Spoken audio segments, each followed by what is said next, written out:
निफ्टीचं काय होणार आहे? ओके, मिड कॅप वरती आपण निफ्टीचं काय? सो सेम एक्झॅक्टली झालेलं आहे.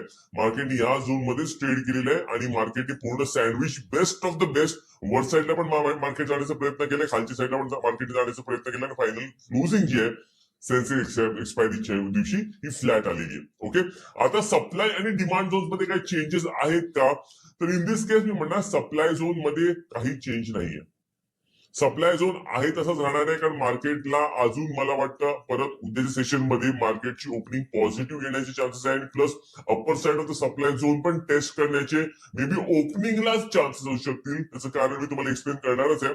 पण डाऊन साईडचा आपण डिमांड झोन हा जरा आपण ओव्हर आणूया. आता डाऊन साईडचा डिमांड झोन समोर असं असू शकतो. डिमांड झोन आहे समोर असा काही नॅरो आपला आपण क्रिएट करू शकतो मार्केटचा ऑरेट खालच्या बाजूला. Okay, so clear cut market उद्या अजून कॉम्प्रेस खालच्या साईडनी होण्याची चान्स, खालच्या साईडनी डाऊन साईड एवढं दिसत नाहीये जेवढं अपसाईड दिसू शकतं. जिकडे क्लिअरली हा जर डिमांड झोन हा जर मार्केटनी सप्लाय झोन जर खाल्ला तर मार्केटचं straight away next supply zone इकडे येऊ शकतो. ओके, काही कारणांनी लेट्स से जो न्यूज फ्लो येणार आहे त्या कारणामुळे मार्केटची ओपनिंग तर ह्याच्या वरती झाली आणि तासभर जरी ओपनिंग ह्याच्या वरती मेंटेन झाली या सप्लाय झोनच्या वरती तर मार्केट या नेक्स्ट सप्लाय झोनकडे जाण्याचा प्रयत्न करेल.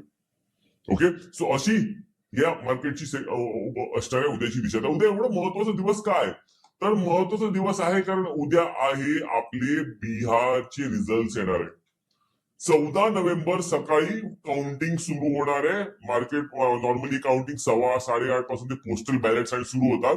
सो 9 वाजल्यापासून मार्केटमध्ये रिॲक्शन येण्याची सुरुवात होईल 9:15 पासून आणि क्लिअर कट ट्रेंड जो मार्केटचा आहे 10:15 पर्यंत आपल्याला पूर्ण पिक्चर क्लिअर होऊन जाईल. म्हणून मी तुम्हाला काय सांगतोय की निफ्टीचा आपण जर चार्ट जर बघितला पहिल्या तासामध्ये जर ह्याच्यावरती जर मार्केट मेंटेन राहिलं या सप्लाय झोनच्या वरती जर मार्केट समजा ओपन झालं आणि मेंटेन राहिलं तर आपण म्हणू शकतो की येस मे बी आपण या वरच्या सप्लाय झोनकडे मार्केट जाण्याचं फुल चान्सेस आहे. हे आपण अशी दिशा मार्केटची असणार आहे. So in this case simple भाषेमध्ये सिन्स बिहारची इलेक्शनचे उद्या रिझल्ट असल्यामुळे ओके आणि ज्याप्रमाणे एक्झिट पोल सांगतात की एनडीएची सरकार येईल आणि खरंच जर उद्या एनडीएचे नंबर्स त्या दिशेने यायला लागले, सकाळचे कल पहिल्या तासामध्ये यायला लागले, मार्केटची दिशा क्लिअर कट त्या अपवर्ड डिरेक्शन मध्ये असणार आहे जिकडे मार्केट परत प्रिव्हियस जे हाईज होते त्याला कापून परत वरच्या दिशेने जाण्याचे फुलंजन्स आहे जसं मी सांगितल्याप्रमाणे आपल्या या चार्ट मध्ये.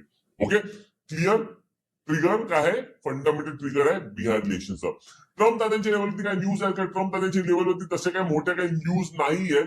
महत्वाचं म्हणजे ते युएसचं जे त्यांचे 43 दिवसासाठी जे गव्हर्नमेंट जे बंद होतं ते फायनली आता परत ओपन होत आहे. सो त्यांचे मार्केट कसे रिॲक्ट करतात आहे?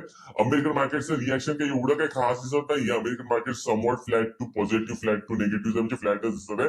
सो अमेरिकन मार्केटला काही इंटरेस्टिंग अशी काही नवीन गोष्ट वाटत नाही. ओके, सो एफआय लोक डीआय लोक काय करतात आहे? एफआय लोकांचं जर बघायला गेलो एफआय लोकांनी कालच्या सेशनमध्ये पण सेलिंग केलेली आहे. जिकडे मार्केटमध्ये छानपैकी काल बाईंग आलेली होती, मिड कॅप जिकडे चाललेली होती तिथे मार्केट्समध्ये सेलिंग आलेली होती. ओके, सो हे आहे ग्लोबल लेवलची न्यूज. अजून एक न्यूज आहे की H1B विजाला घेऊन जर काल मी व्हिडिओमध्ये डिस्कस केलेलं होतं. काय डिस्कस केलेलं? ट्रम्प ताते नरम झाले H1B विजाला पण घेऊन. पण आज थोडासा ट्विस्ट त्यांनी सांगितलेलं आहे की भारताचं नाव नाही घेतलं पण आम्ही लोकांना H1B विजावरती बोलवू 3, 5, 7 वर्ष जो काय असेल त्या 3, 5, 7 वर्षामध्ये जो पण कालावधी असेल त्याच्यामध्ये अमेरिकेतल्या लोकांना त्यांनी ट्रेन करायचं आणि मग परत निघून जायचं, कल्टी मारायचं. So in other words Trump त्यांचा प्लॅन आहे. साहजिक आहे कुठल्याही देशाचा हाच प्लॅन असेल की त्यांच्या लोकल लोकांना जास्त जॉब भेटावा पण त्यांचे सध्या ते लोक केपेबल नसल्यामुळे बाहेरच्या देशातून शिक्षक म्हणून ते लोक इम्पोर्ट करतील त्या जॉब सेक्टरमध्ये आणि तिकडे ट्रेन करवतील त्यांना त्यांच्या वर्कफोर्सला आणि परत सांगतील परत तुमच्या देशी मायदेशी परत निघून जावं. ओके, सो एनिवेज काही प्रॉब्लेम नाही. ट्रम्प आम्हाला ह्याच्यामध्ये पण काही प्रॉब्लेम नाही. 5-7 वर्ष तरी ऍटलीस्ट कोणी बघितलं पुढे काय होईल. तुम्ही तो पण प्रेसिडेंट पण नसणार. ओके, आम्ही ओके आहे त्यासाठी. ओके, सो ट्रम्प दादांनी छान मधला मार्ग काढलेला, त्यांनी स्वतःचं पण तोंड वाचवलेलं आहे आणि द सेम टाइम H1B विजावरती मावळती भूमिका घेतलेली. हा एक पॉझिटिव्ह न्यूज अजून आजच्या सेशन मध्ये पण मार्केटमध्ये प्ले आउट होता.